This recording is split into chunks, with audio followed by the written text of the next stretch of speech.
Hello and welcome once again to Last Warning Truth Ministries. We have finally reached video number 2 of the series on the Mark of the Beast. The Mark of the Beast series. If you have not done so already, please stop and go to the playlist and start with video 1 and section 2 of video 1 before you move on to video number 2 on the Mark of the Beast. Also, please hit like, subscribe, send us an email, or leave us a message down below and let us know how we're doing. Okay, my brothers and sisters. So this is a very, very important topic that we are getting into. The topic of the Mark of the Beast. And I don't think there are many topics in Scripture that are more famous than the Mark of the Beast topic. I think everybody would agree with that. Now, as we stated in our first part of the video, in order to understand what the Mark of the Beast is, we first need to understand who the beast is. Now, in the book of Revelation, chapter 13, it talks about two beasts. Not one, but two beasts. We've already identified who beast number 1 is. And for those of you who have not watched our video, please stop now and watch that video as we need to go in sequence. But I will say it here anyway for the purpose of understanding where we're going. So we understood that the first beast of Revelation, based on Scripture and based on historical fact, is the Roman Catholic Church or papacy. Now, today, we are going to identify who the second beast of Revelation chapter 13 is, starting at verse 11. Now, to give a little backdrop, my wife is going to be reading Revelation chapter 13, starting at verse 11 till the end of the chapter, so we can understand how life-changing this is, so we can understand that the Mark of the Beast is a very serious topic. And I beheld another beast coming up out of the earth, and he had 2 horns like a lamb, and he spake as a dragon, and he exercises all the power of the first beast before him, and causes the earth and them which dwell therein to worship the first beast, whose deadly wound was healed. And he doeth great wonders, so that he maketh fire come down from heaven on the earth in the sight of men, and deceiveth them that dwell on the earth by the means of those miracles which he had power to do in the sight of the beast, saying to them that dwell on the earth that they should make an image to the beast, which had the wound by a sword, and did live. And he had power to give life unto the image of the beast, that the image of the beast should both speak, and cause that as many as would not worship the image of the beast should be killed. And he causes all, both small and great, rich and poor, free and bond, to receive a mark in their right hand or in their foreheads, and that no man might buy or sell, save he that had the mark, or the name of the beast, or the number of his name. Here is the wisdom. Let him that has understanding count the number of the beast, for it is the number of man, and his number is 666, which is 666. Very well. Thank you very much. So we see that this second beast of Revelation 13, starting at verse 11, actually forms an image to the first beast of Revelation 13, verses 1 through 10. So we know that the first beast is the papacy, and the second beast will form an image to the papacy, and it will be a very close look-alike. Okay? So what we're going to do with this video presentation is actually the same thing we did with video number 1 in identifying the first beast of Revelation 13. What we're going to do is we're going to divide this in two sections. The first section is we're going to talk about the 4 verses or arguments from Scripture that basically define this second beast of Revelation 13. And then the second part will be, we will actually go into historical fact and we will see if the pieces match and who the second beast of Revelation really is. Okay? So, there are 4 characteristics, main characteristics, that are given to us in Scripture in Revelation chapter 13, starting at verse 11. There are 4 main characteristics that actually define and basically spell out for us who the second beast of Revelation is. So point number 1 is Revelation chapter 13, verse 11. It says, "And I beheld a beast coming out of the earth, having 2 horns like a lamb, and he spoke like a dragon." This second beast must come into power around the same time that the first beast receives its deadly wound. Okay? So we see that right around that time, and we understand that that time was 1798. We understand that the papacy, the first beast, ruled from the year 538 to the year 1798, when the papacy was arrested by the French government, and General Berthier came in and arrested the Pope, and he went to jail, he went to prison, and a year later he died. So right around 1798, the papacy received this deadly wound that would later on heal in 1929 when Mussolini gives the papacy back its power.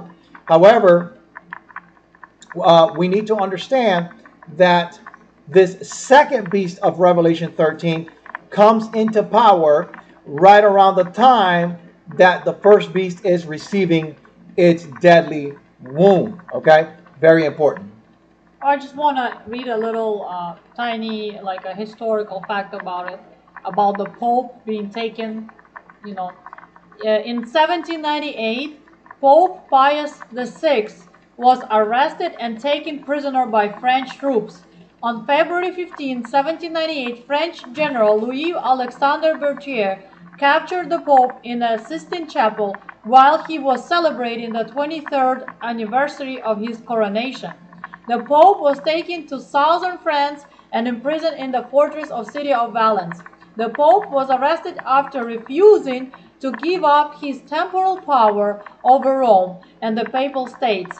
The French Revolution had led to a series of anti-clerical governments in France, and the new government wanted to reform the French church. Very good. Thank you. Thank you. Oh, and he died in August 1799. Yeah. So we understand that right around 1798, 1799, the papacy receives its deadly wound, and right around that time, we must see this second beast power come into play. Second point that we want to bring out, Revelation 13:11, it says that this second beast comes out of the earth. Notice that this is completely opposite from the first beast of Revelation 13 that comes out from the sea. So the first beast comes out of the sea. The second beast comes out of the earth. Okay? They're complete opposites. Point number 3. Revelation chapter 13, verse 11. The second beast had 2 horns like a lamb. Okay, so this, what is a horn in scripture prophecy? According to the book of Habakkuk chapter 3, verse 4, a horn represents power. My wife will read that. And his brightness was as the light. He had horns coming out of his hand, and there was the hiding of his power. So the power was in the hiding of his hands with the horns. So we understand that the horn represents a power. And we just read that the second beast of Revelation has 2 horns like a lamb. Okay, 2 horns like a lamb. 2 powers that rule basically this government, okay, or this power, this entity. So it has 2 powers that were given unto it. Fact the fact is that it also says that it's lamb-like, right? It has two horns like a lamb. We know that the lamb has always predominantly represented Yahushua HaMashiach, which is the Lamb of Elohim that takes the sin away from the world. So apparently this power that would come into the picture not only had these two powers or these two horns that represent its government, but also it has the lamb-like features that represents Yahushua. In other words, it was a believing nation. It was a scripture-believing nation. Okay. Also, remember, the scripture tells us that Yahuwah is the Lamb of Elohim that takes away the sins of the world. So we understand that Yahushua is the Lamb, and this nation was represented as a lamb. It had some sort of good intentions. Also, it's basically a nation that was founded upon Torah principles. Okay, so that is point number 3 that we want to bring up. Okay, now point number 4, Revelation chapter 13 verse 11 tells us that it speaks like a dragon. This nation starts off with good, wholesome principles of Torah, but then it turns into a persecuting power. And the dragon gives it its power, and we see that it speaks like a dragon. So, what is a dragon a symbol of in Scripture? Well, I wanted to read about the earth also. That in Revelation 12:16 it says, "And the earth helped the woman, and the earth opened her mouth and swallowed up the flood which the dragon cast out of his mouth." So we're talking about the woman represents a congregation in Scripture, and that congregation flew to the earth. Right, very good. Yeah. So we know that the dragon in Scripture is a symbol for Lucifer, the serpent, Satan, Hasatan. Okay? Revelation 12:9. Yeah, Revelation 12:9. Yeah, Revelation 12:9. "And the great dragon was cast out, the old serpent, called the devil and Satan, which deceiveth the whole world." So we see who the dragon is, right? Who is the dragon? Satan. Satan. There's no question about who it's talking about here. So now we've gone through the 4 different points that illustrate and tell us who this beast, this second beast of Revelation is. Now we want to go back and we want to revisit each one of those points, and we want to give some facts that will help us clarify without any shadow of a doubt who the second beast of Revelation really is. So, the first point we read in Revelation 13:11, it says, "And I beheld a beast come out of the earth, having 2 horns like a lamb, and he spoke like a dragon." So this second beast must come into power right around the same time that the first beast receives its deadly wound. Historical fact: the United States of America arises right around the time that the deadly wound was inflicted upon the papacy. Fact: the only superpower that arose at the time of right around 1798 was the United States of America. We see that the Declaration of Independence was actually signed into law in 1776.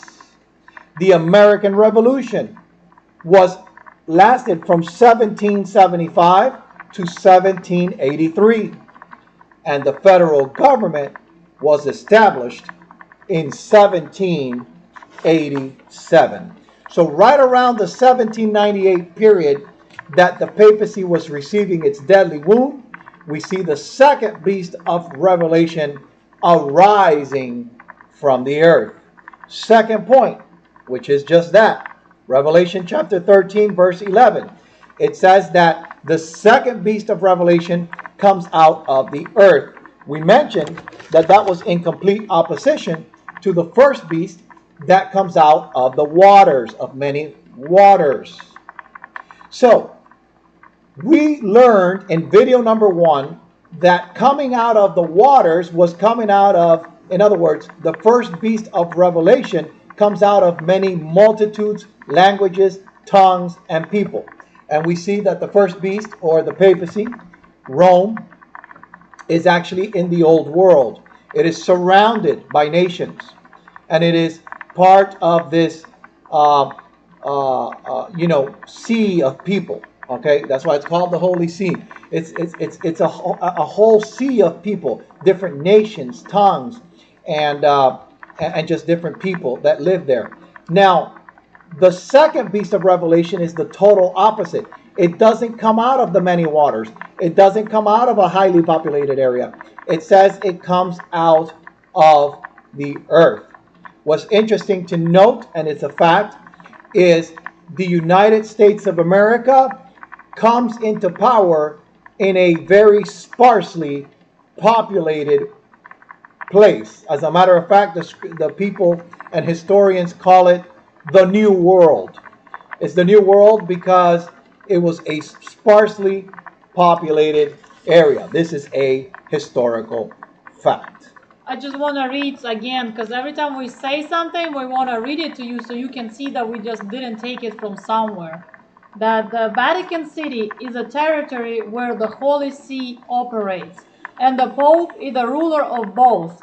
The Holy See is the Catholic Church universal government and sovereign entity under international law.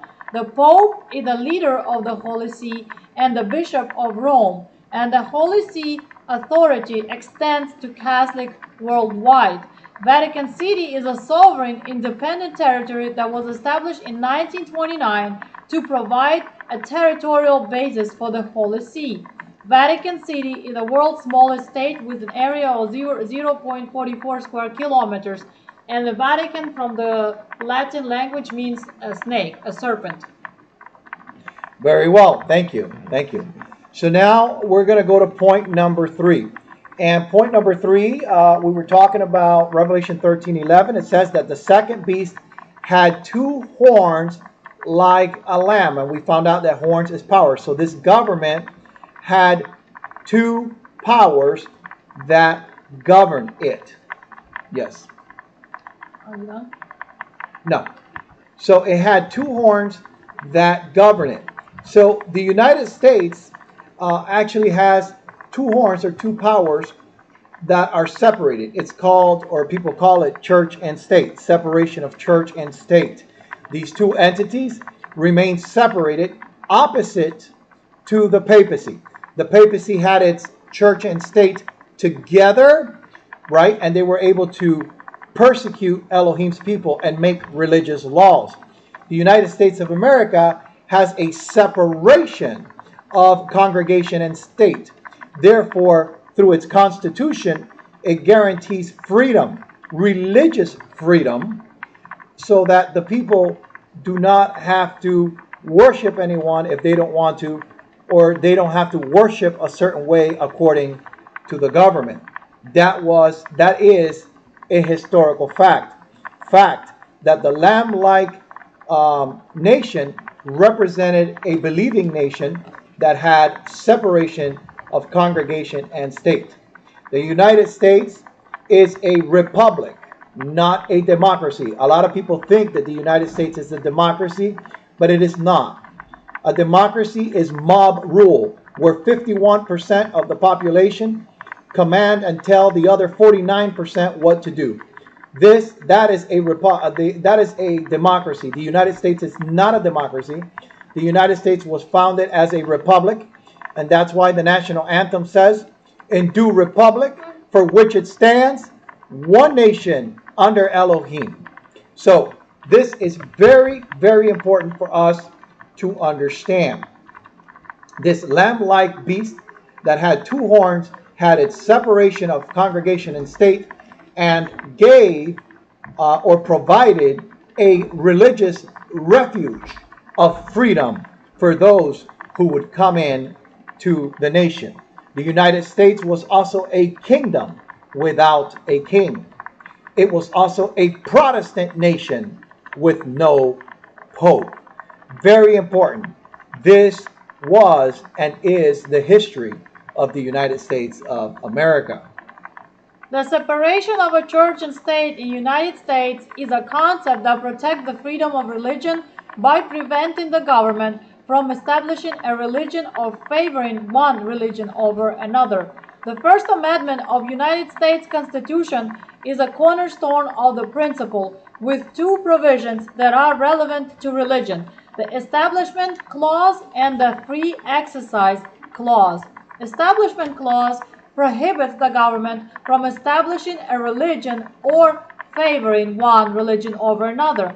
Free Exercise Clause protects citizens' right to practice their religion as they please, as long as it does not violate public morals or compelling government interest. The idea of separation of church and state was first mentioned by Roger Williams, a Puritan, which is a Protestant minister, who founded a new form of government based on this idea. The phrase became popular in American politics during the election of Thomas Jefferson in 1800.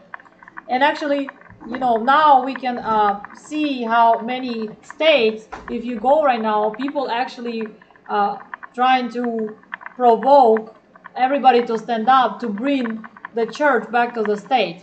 And now in the political campaigns, you hear more and more that we need to bring, because of course Satan does it like this: is create a problem, give a solution. First create a situation, they expand the problem, give a solution.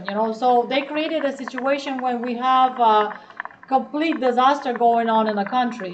There's so much liberal movement to the point that even those who probably never believed in Elohim, they just disgusted at what's going on. So now we have a false revival, and this political anthem of false revival, let's unite a church with a state, because if we can do that, so now we can impose laws. the religious laws on the people, so we can have religious order, right? Yeah. And so for that, obviously, we're not gonna mention the names of the parties and what's going on, but we definitely can go out there in internet, and we can find it everywhere, and we have these false revivals everywhere, and we can see our political leaders going out there and kissing the feet of the statue of the Pope Pius and putting a flower to him.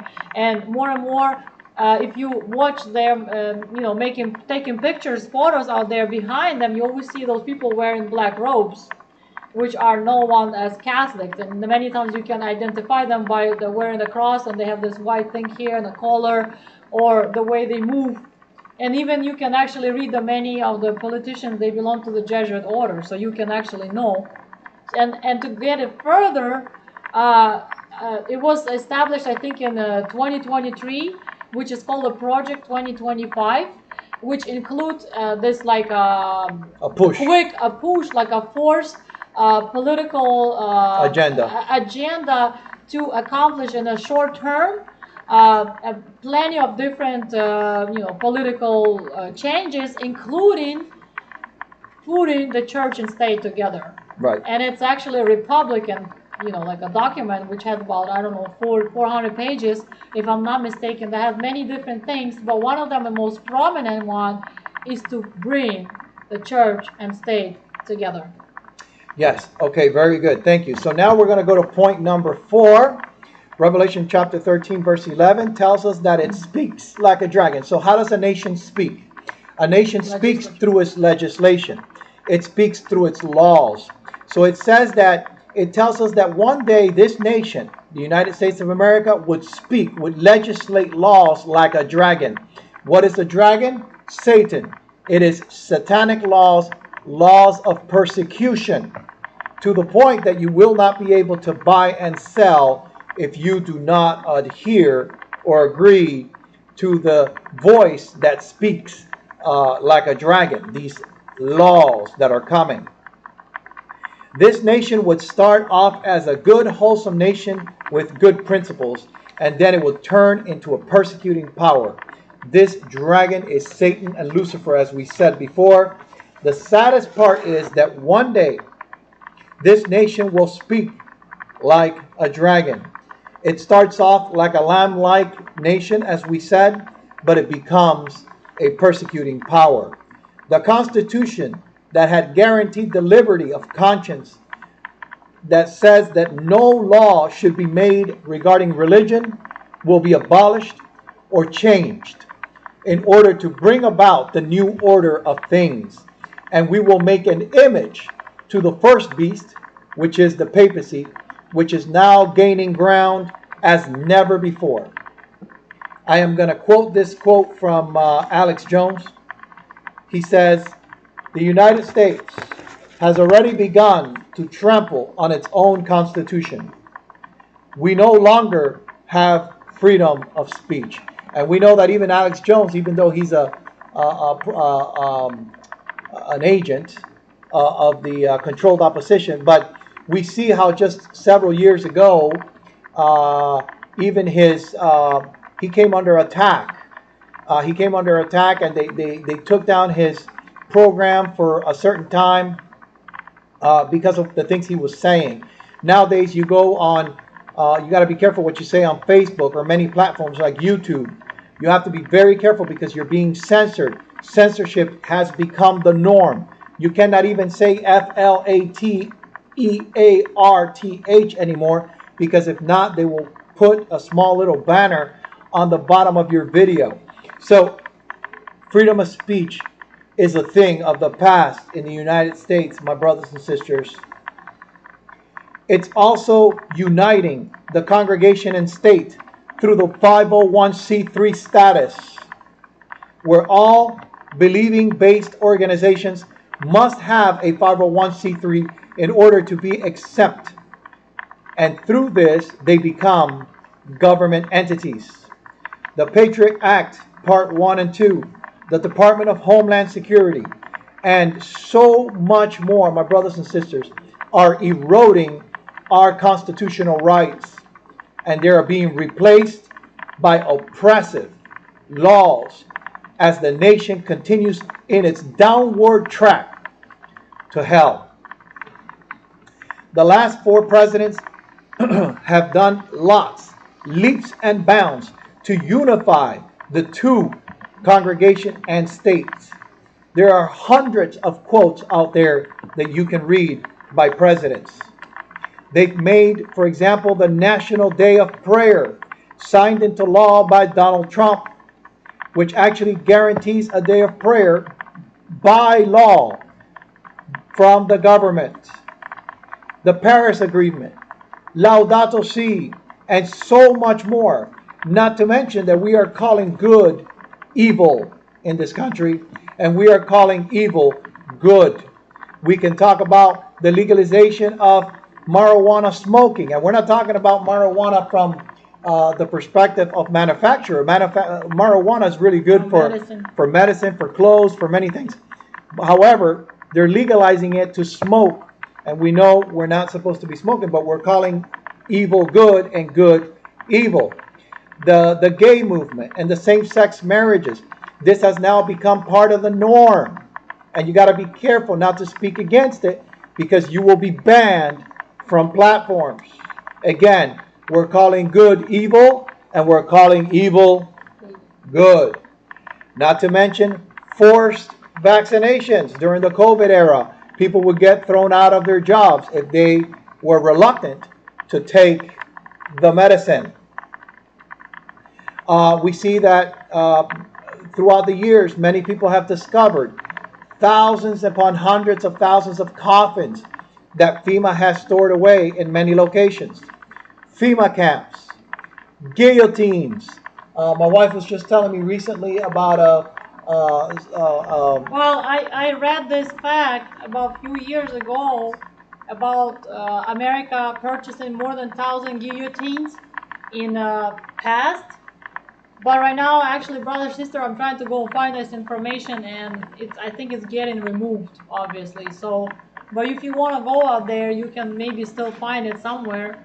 But many things are getting removed. It's not easy to find those. Yeah, and I remember back in 2008, there was one gentleman who was driving his semi-truck, and he had a shipment from the government, and he got into an accident, and the trailer, fell and broke open the lids, the doors broke open, and a bunch of guillotines fell out. And even like right now, it's actually for the moment that we recording this video, like this very prominent information that we know we had a hurricane Helene happening here in Florida, coming to the northern states like Georgia, South Carolina, North Carolina. And right now we're observing that in North Carolina there was a big flood, and a lot of little towns getting just completely wiped out from the surface of the earth. And right now we can witness the government just not letting responders and all the supplies reaching the people who are suffering. So they're just completely left alone. They've been actually told by the government, you just try to get out on your own if you can. There's bodies everywhere. The people are dying literally. And there's been days I've been sitting there in that water. And mind you, brothers and sisters, it's already October. Many places in northern states it's getting colder, and there's no way to get out of it. There's no water, there's no food, there's no medicine, there's no formula for the children. While we sent, I don't even believe that we sent, but let's just say trillions of dollars, right, that go in somewhere outside of this country to support wars, things that we are also not going to be talking about. But what I'm saying is that, how do you see what is the dragon doing? The dragon is destroying these people. Its own people. Now, my wife is going to go to Revelation chapter 20, verse 4, which, by the way, 24, the year 24, is going to be the beginning of the 7 years of tribulation. And in Revelation chapter 20, verse 4, we're going to see how this mark of the beast situation is going to climax. It's going to climax, and many people will lose their lives. And of course, that's why we mentioned guillotines, because look at the way that many of these 11-hour workers will seal their fate in blood. Revelation chapter 20, verse 4. And I saw thrones, and they sat upon them, and judgment was given unto them. And I saw the souls of them that were beheaded. And I want to tell you, because many people confuse the word souls, thinking that it's probably that breast that's flying out there in heaven somewhere. We know from the scripture that the soul is a combination of the RUACH, or breath of life, and the body of the person. Altogether, they commit the soul. So when you say a living soul, you could say a living person. Yes. So, and I saw souls of them that were beheaded for the witness of Yahushua and for the word of Yahuwah, and which had not worshipped the beast, neither his image, neither had received his mark upon their foreheads or in their hands, and they lived and they reigned with Yahushua 1,000 years. So we see that this verse actually takes place in the future because it's a mark of the beast verse. These people, these 11-hour workers that come in, they do not accept the mark of the beast, and they lose their lives. Many of them will lose their lives by beheading. It says, I saw the people that were beheaded for the witness of Yahushua that did not take the mark of the beast. So it's important for us to understand what the mark of the beast is. We already identified that the first beast is the papacy. Okay, and then we identified that the papacy has a mark. Okay, but now we identified that the second beast is the United States of America, and now this second beast, the United States, makes an image to the papacy, to the first beast. Okay, so now we're ready, as we dive into part 3 of this series, to start identifying a little bit more about this mark of the beast, or this mark of Rome, that is also being imitated by the second beast, the United States of America. So with that being said, my brothers and sisters, did you want to say something else to close? Yes. I just wanted, there's something just came to me right now, brothers and sisters, and I just want to make a parallel. And you know, when Genesis 3:15, Yahuwah told basically with the prophecy, right, what's going to happen. He said, and I will put an enmity between thee and the woman, and between thy seed and her seed. Each shall bruise thy head, and thou shalt bruise his heel. And we're wondering why they were beheaded. because they could have been just, I don't know, put on a stake, or maybe like in the time of Yahushua impaled or something. Why were they beheaded? Because Satan wants to do the same thing that is gonna be done to him. Basically, if we're reading about the first beast was wounded in the head. In the head.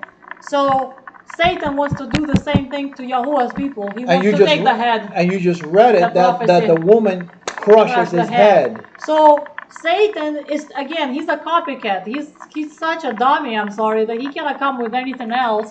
Then in the end, he wants to do what was in Genesis 3:15, to hurt the heads of the people of Yahuwah. That's right. So with that being said, my brothers and sisters, this is very serious times that we're about to enter in. This is the time to prepare ourselves devotionally and also physically for the coming conflict. So thank you so much for watching, and we please ask that you will hit a thumbs up here. It only takes a second. Also, leave us a message down below. Let us know how we're doing, or send us an email, which will be down in the description. Our email address is javi144000@aol.com. Again, javi144000@aol.com. Thank you so much for stopping by, and please stay tuned for part 3 of the Mark of the Beast series. Thank you very much for stopping by. Shalom.